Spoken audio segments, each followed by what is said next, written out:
ఏంటమ్మా కళ్ళ రోజు ఎంత సంపాదిస్తారు? రోజుకి 500-600 వస్తుంది. ఎక్కడి నుంచి తయారు చేస్తారు అది?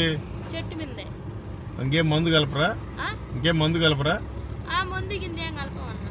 మందు కలపకపోతే నిశా ఎట్లా వస్తుంది? ఎందుకు రాదు? రా చెట్టు కాడికి రా, పోస్తా. ఎంత నిశా ఉంటుందో. అంటే చెట్టు కళ్ళు తాగితే నిశా వచ్చేస్తుంది. సరేలే, మేము తాగంలే కానీ మీకు మంచి మాట చెప్పి వెళ్దామని వచ్చే దేవుడి మాటలు ఇదిగో చదువుకోండి. దేవుడి మాటలు, మంచి మాటలు. మీరు చూడు, మీరు గౌడ్సా?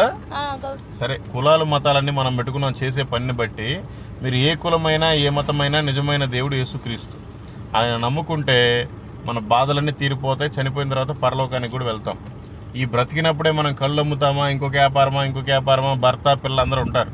చనిపోయిన రోజున ఎవ్వరూ రారు నీతో పాటు. నువ్వు ఒక్కదానివే వెళ్ళాలి. పైన రెండే రెండు, ఒకటి స్వర్గం, ఒకటి నరకం.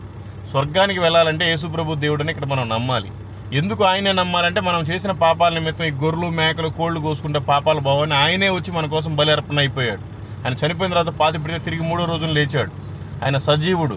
ఆయన చెప్పాడు, నేనే మార్గము, నేనే సత్యము, నేనే జీవము, నా ద్వారా తప్ప ఎవరు పరలోకానికి రారు అని.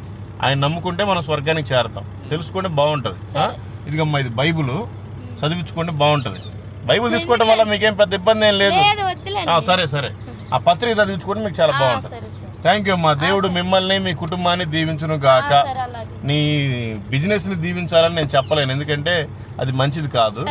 అది మీ వృత్తి ప్రకారం మీరు చేసుకుంటున్నారు. వీలైనంత వరకు మానేసి వేరే వృత్తి ఏమైనా చేసుకుంటే ఇంకా మంచిది.